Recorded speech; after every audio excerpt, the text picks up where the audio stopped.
Welcome to the Brothers of Destruction podcast, where we break down all the latest WWE action. From epic rivalries to shocking twists, we've got the full breakdown.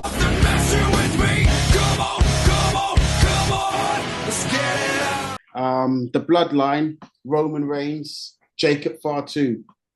What's the situation? Is the Bloodline back together? Was it just a one-off thing? Are the Bloodline going to get back together if they're not back together already?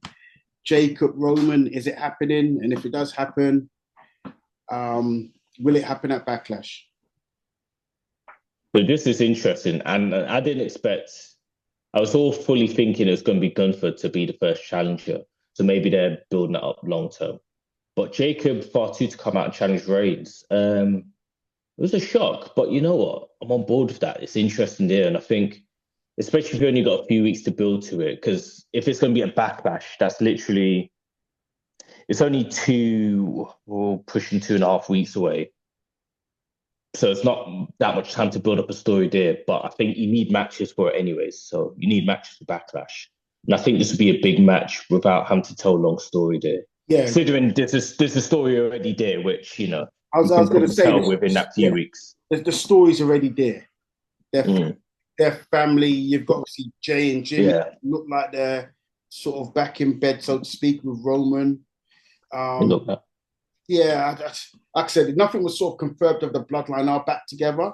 But if they are, looks like they might be. I've seen a few complaints online. No, but for me, the Bloodline storyline was probably the most successful and popular storyline we've had in many years in the WWE.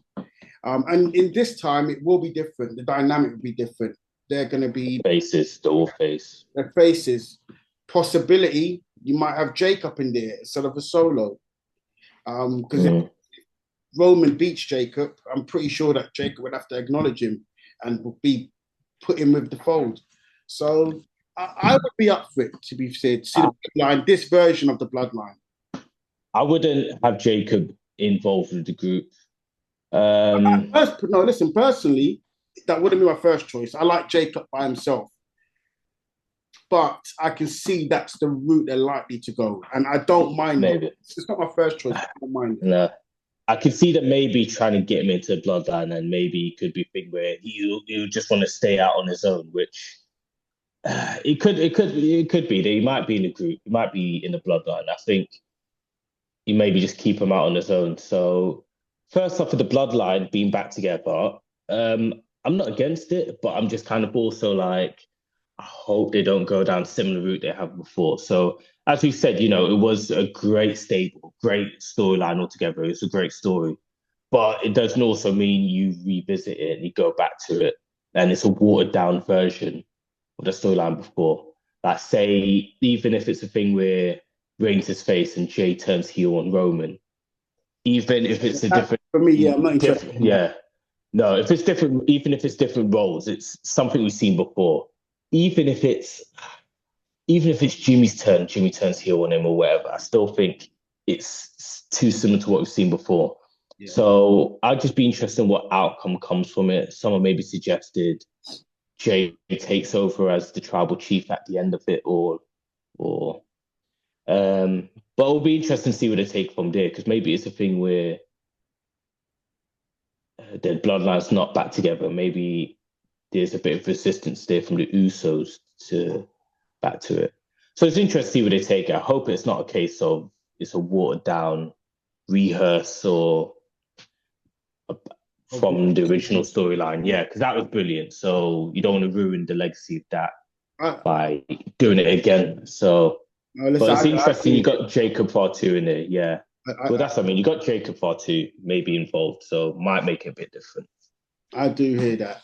But yeah, in terms of being watered down, for me, Roman is pretty much still the same character he was in the OG Bloodline. The Usos are more famous, but Roman's, for me, is pretty much the same character, to be honest. He's a bit of a narcissist, but he's gold, Roman Reigns. I think he's a bit more respectful now, even when he speaks to them. It's not like, he's not as disrespectful as he was to them previously. It's kind of like he has changed some of his bad habits or his old ways when he was heel tribal chief. Obviously, without coming out and fully saying it, apologizing, whatever. I think he's just Yeah, he's doing it as a face, but he's doing it a bit more respectfully.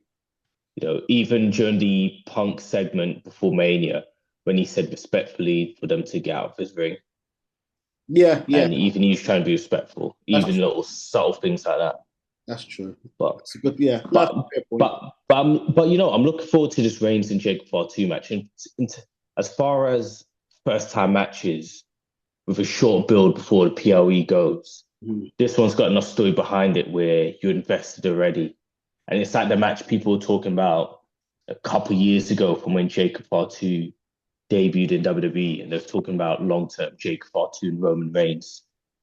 Obviously, it's different dynamic because they're both faces, but you know, I think it's still a match people were talking about Yeah. a couple No, years listen, ago, seeing, it'll be and a they're excited for it. it'll be a great match. I'm looking forward Yeah. to that match at Backlash. Thank you for watching the Brothers of Destruction podcast. Remember to subscribe so you don't miss an episode, and look out for our question of the week.